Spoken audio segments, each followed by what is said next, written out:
So it's Train the Trainer tonight. Let's get started.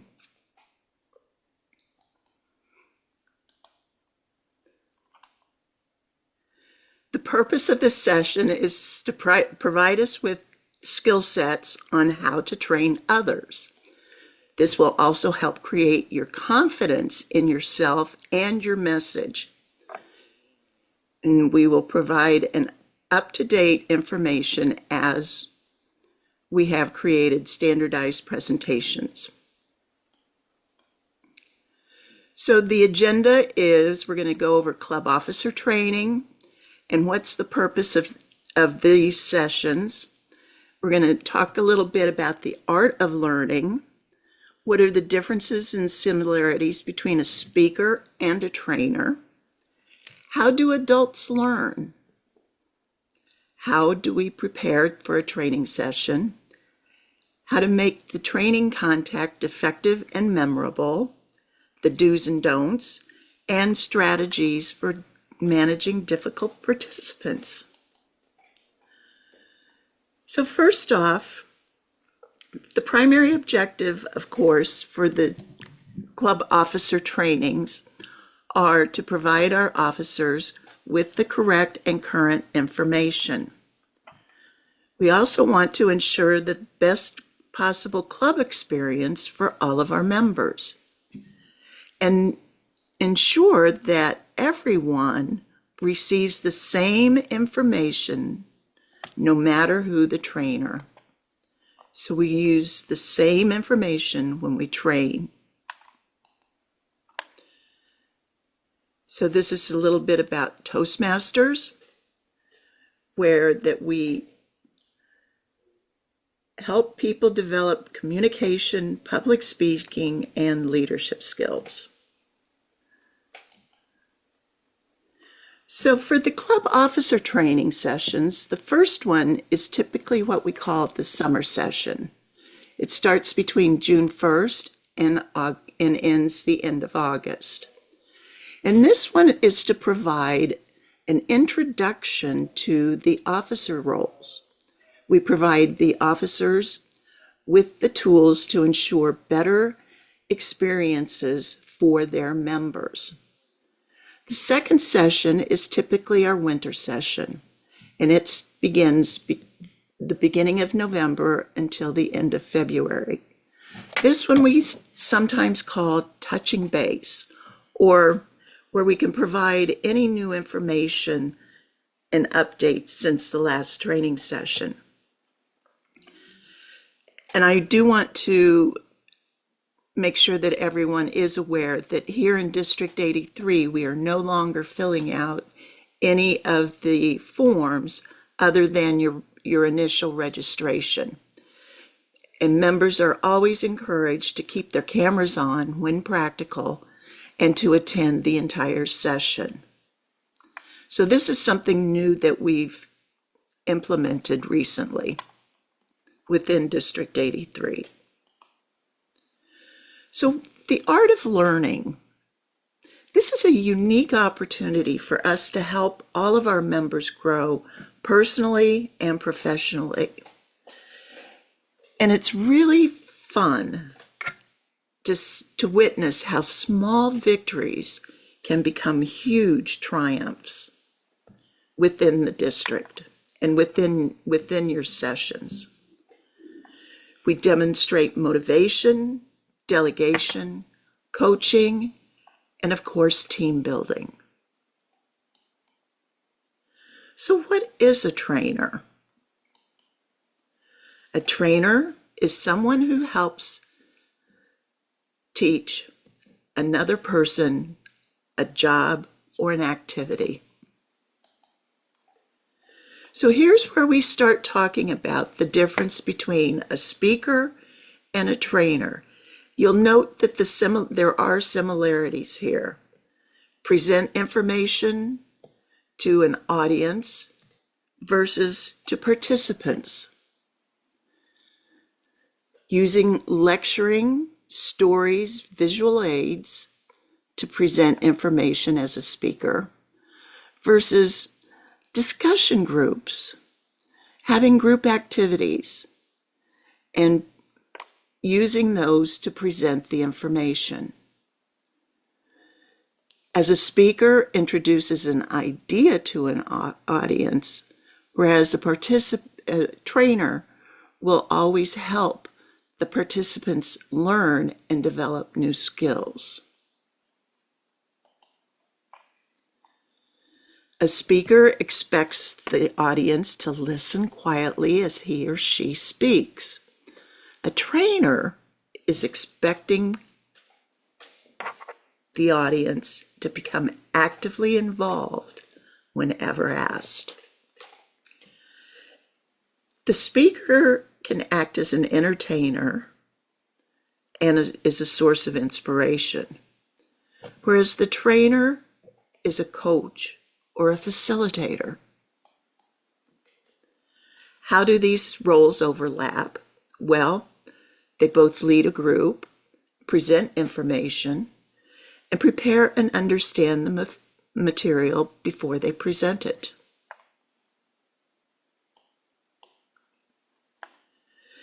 Now, all of this is well and good, but if we understand how adults learn, that will also help us be able to get our messages out to all of our members who are wanting to learn more. Understand the purpose, explain it, and provide value of learning this new skill. Help them make their own decisions by creating a learning environment where participants can, with different ideas, can share them. Why not? Share their own experiences. By providing your experience, you will have an opportunity to share with your audience, and then hopefully you can have the audience share their opportunities as well. Apply new information to real life situations. If it's not real life, it isn't going to happen. But everything in Toastmasters is real life. And feel motivated. Always thank participants when they contribute ideas or answers. That really keeps them feeling like they're part of the message. So how do we prepare for these training sessions? Well, the trainer should be experienced. Of course, you don't want to have someone that's never been a club secretary or has even experienced any of the roles to be training someone on that. You want them knowledgeable. You want them entertaining, but not goofy in doing their entertaining. You don't want them to be comedians. You want people to be committed to using the TI training material. That's what Toastmasters does. They provide us with a lot of nice material, and at times we just need to tweak a few things to make it personable and make it work for our district. And always, always be aware of the time and be inclusive of your audience. There are do's and don'ts. You do need to introduce yourself, and then why not have your participants introduce themselves if it's not a huge gathering. Just don't ignore your participants at all. Use humor when you can, but don't take yourself too seriously. Don't always be frowny either. Put on a happy face and smile. Ask your participants questions, and you don't want to rush through the training session, which sometimes feels that way. You want to build the skills at effective questioning. you want to provide, don't provide all of the answers yourself. Make sure you have a give and take with your audience. Do share your experiences because experience always helps. Don't lecture excessively either. Show respect and concern for all of your participants as well. You're not the only person and you're not the only expert in the room. And always encourage networking. A lot of the basic information that I provided here tonight can be found in this manual that Toastmasters International came out with. So I'll be getting all of your email addresses from Katie, and I'll be sending you this PowerPoint section or PowerPoint document, and you can go through and click on all the hyperlinks. So there are some tips for the trainer. Always be clear in your communication. Use simple, organized thoughts. Deliver with confidence. Know your material. Stay enthusiastic and use positive and engaging tones. And always use the TI scripts and slides if you want to have that added comfort zone.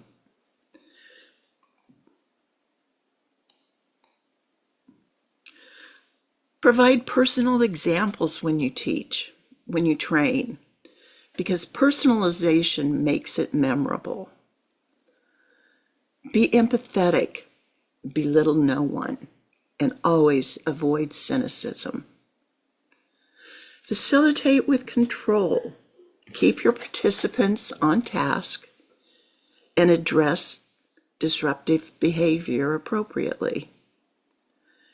We need to put our participants first. A good trainer will leave an impression and will always compel them to use their new skills. Be aware of any new material that comes from TI. There's the club officer training booklet that I just showed you. There's the club success plan.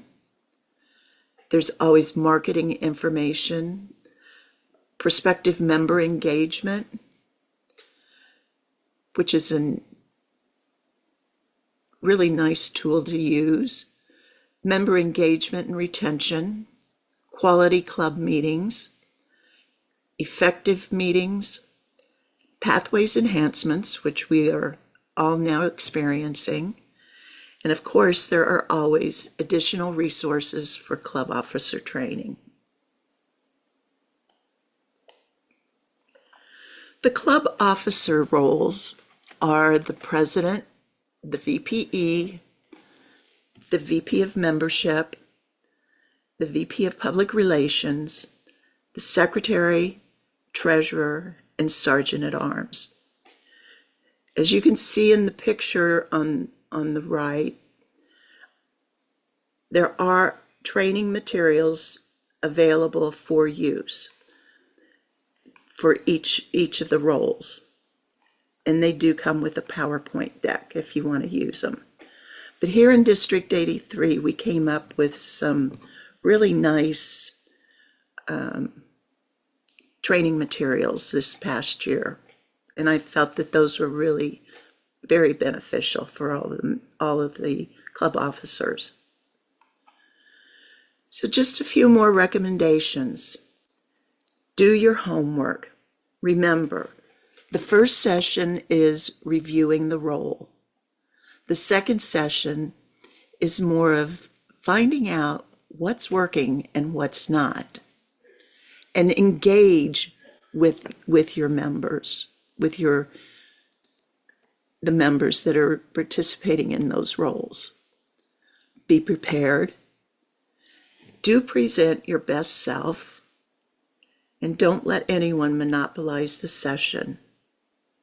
and do appreciate the differences between community, corporate, and advanced clubs.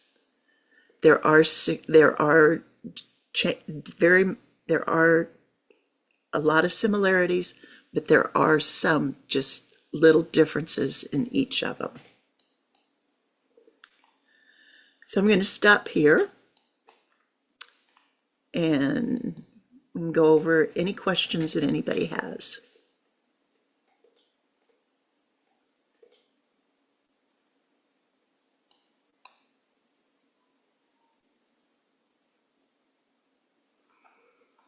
Oh, come on, there's got to be a question or two.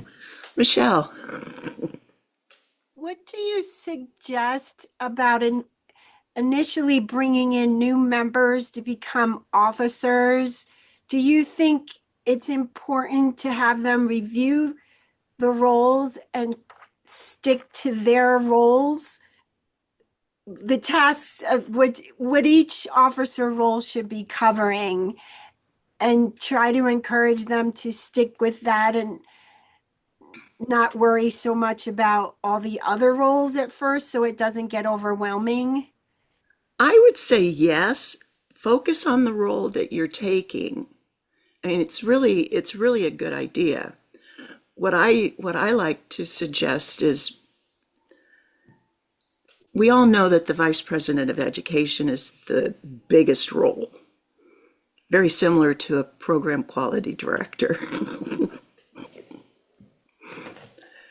And for me, if I were to do this all over again, the first time I said yes, I'd take it, I should have watched more because it was so overwhelming the first year. I begged to do it again the next year. I would encourage, and because this year we have as one of the new meeting roles that TI has brought on with this new enhancement. It's kind of there's one. Hold on. I had it out earlier. It's in level 4. They have completing a specialized role allows you to fulfill one that is specific and unique for your club. This might be a good place to help start getting people trained. It might be a good thing to start having little training sessions for the roles, and by getting people into the level 4, they're going to be more understanding of how Toastmasters works by then, and maybe you can bring somebody in to help the VPE, or even helping the vice president of membership. That would be a good one, to have them become the assistant. Pardon? An assistant, you mean? And an assistant, but they could be the ones that are they become the meeting greeter. Mm-hmm. Having a meeting greeter role, and maybe even you can probably think of one for just about each of the club officers' roles that can be of help to them, and then that way you can document it and get them more interested in becoming a club officer. And of course, one of the things that is also available because of the new enhancements in the Successful Club series, I think isn't there one that talks about the roles and the responsibilities of the club officers? Yes, there's on TI, it goes through each role and your responsibilities, which I found very helpful. Yeah. This new we don't have to vote on to have a club greeter, correct? Or do we? Like, can we just offer that or? I would No, get, you don't have to vote on that. That's not changing any of the rules of the club. It's just a role. yeah, Okay, Mm. yeah. There's okay. other roles that come up depending on your club, like there's Zoom Master, because the fact is if you're a Zoom club, you've got to actually have a Zoom Master for Yes. running the meeting. There's also some clubs actually share out who opens the meeting as Sergeant of Arms. Right. So they actually have someone that will read the mission statement. Mm-hmm. In the club I've just left, we'd actually read the mission statement in Maori as well. So we'd have two versions and we'd do it in Maori statement and basically tell them where everything is. And that allowed us to give another person a speaking role in the club Mm-hmm. when the club was bigger. But there is different, like the thing is, different clubs have different cultures, Mm-hmm. and this, like, I've more likely visited over 50 plus clubs now, and I've done most of that since July. And most of it's been on Zoom, but it's just because there are some clubs that, oh, we'll have a Zoom meeting, but we don't actually speak to the people that have come on. Yep. And that's really hard, really embarrassing and really hard. While you're sitting out hanging out on Zoom, no one's spoken to you. They forget to even turn the mic on, that you can't even hear them. So you're sitting at this meeting watching everything going on, but nothing's happening, no noise. Yeah. You've got to have someone that's even when to greet, if you're hybrid, greet your visitors on Zoom because they need to be included as well. Exactly. Yeah. The online moderator role is one that TI suggests for level 4. Hmm. It's a specialized role. So did that help you, Michelle? Yes, it did very much. Thank you. You're welcome. And sometimes you can always invite members who have an interest to join you in coming to a training session too. Even if they're not an officer? Yes, Right. exactly. Oh, okay, great. Because I And think that will help encourage when it's time to elect new officers for people to want to participate versus us having to really kind of campaign to get them coming. Yeah, and it gives them an understanding of what the roles entails when they attend training. So mhm, that's very much encouraged for the members to come to training, and so they yes, can understand each role. Margaret? Okay, I was just going to say that in our club, this greeter role we use as a meeting role. So Ah, people can sign up and different people can do it. So it increases participation. that's great. So now you can add that down. You can add that to your L4. Oh, okay. It can Somebody become a can. meeting role that they can get checked off. Okay, Or level 4, it's a specialized role within your club. all right. Thank you. Who knew?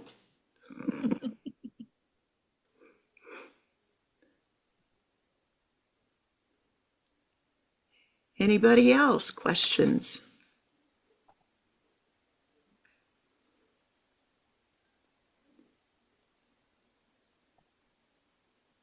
If you have I'm just going to say that that happened to me recently.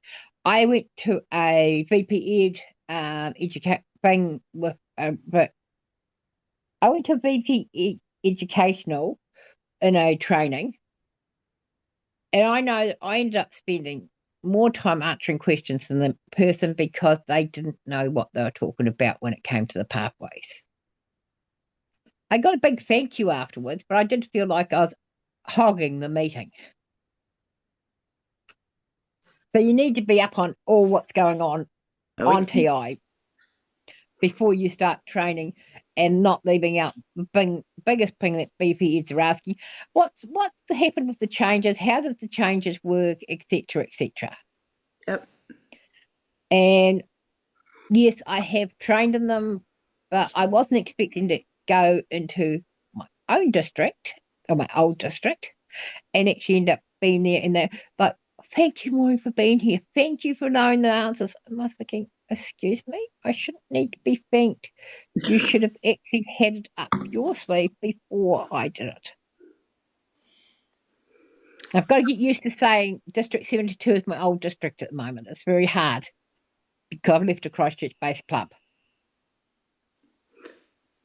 Thank you, Maureen. You.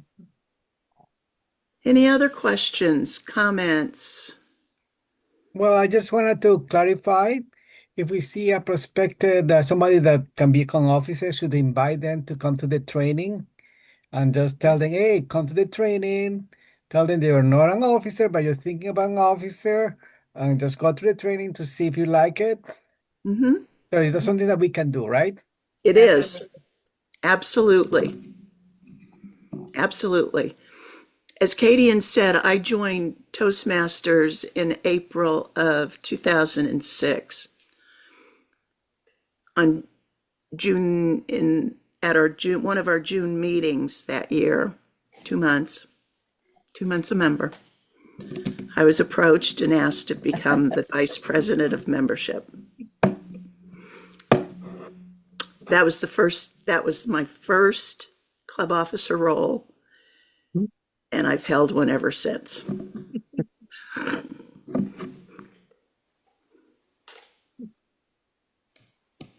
Michelle. How do you suggest we handle when there is one particular officer who's very knowledgeable about all the Toastmasters rules? I don't know if we want to call them rules and regulations, and trying to get them to allow the participant who's becoming a new officer learn and explore their role, because I like how you put the two differences between giving a speech and then when you're training the trainer, allow them to participate. So how do we deal with that one particular person who is too much maybe with the structure and not letting them learn and grow on their own? That is the toughest one ever to deal with. But many times I would take the person aside and say, listen, we really appreciate all the service that you have given us, but we really need to give this person the opportunity. We all may make mistakes, but we tend to learn from those mistakes. It's tough. Anybody else have any other suggestions? It's always encouraged to allow others to own the role.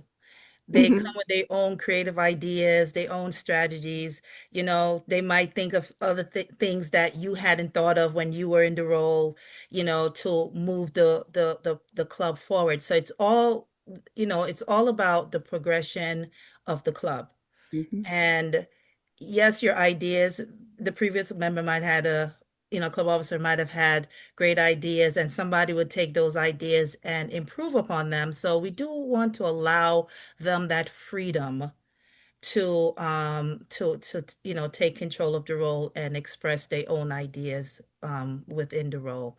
Yes, we can be there as backups to help answer questions and so on and so forth, but we have to allow people to grow, because that's what Toastmasters is about, right? We're here. It's different than starting a job. A lot of jobs you have to have experience. Here, it's on the job training, so we have to allow those members to do their on the job training and not criticize them, but help them if things are not working out or if they ask for help. And I find that that's the toughest leadership role to finally let go. to be as Katie suggests. Let that person grow. Sometimes it's real hard, but you have to do it. Thank you, Katie. You're welcome. Dan? I just want to clarify. So you're suggesting to allow people to make mistakes and learn from the mistakes? Mm-hmm. But I also want to add that, we need to have vision for people to become officers and encourage them. And we will make some mistakes ourselves, choosing the wrong person. I remember I encouraged somebody to become a sergeant of arm. And the first conflict or misunderstanding we had, he blew up completely and he left the club. And I was like, what happened? So obviously, sometimes we make the wrong choices um, but that's okay, it's a learning process. It is. Yeah. And learning is always like this. Never like this. It can go this, but learning's fun. I love to learn. Mhm. I think one of the key things to do is if you find somebody going off in a direction that's not quite right to avoid the blowout, is to make sure you pull them aside separately and not do the correction in front of the group. Because Exactly. Yes. then there is Yeah. it allows them to save face, and it's like, Mhm. nothing that we're going to do quote unquote wrong is fatal. It's not illegal, it's not immoral, and it's not fattening. So whatever the mistake is, the mistake is. So we've got time to set aside and go, I really like how you impart your knowledge, but we need to help the other members do that, but say it to them separately and reduce the blow up factor. Sometimes people are just going to blow up. But I Mhm. think if you segregate them and say it later on, it's a little bit better reception. Mhm. And a great place to do that is during your executive board meeting, when it's just you and the officers. That's where you discuss your challenges and things about the club. So that's the best place to do that. Mhm. Exactly.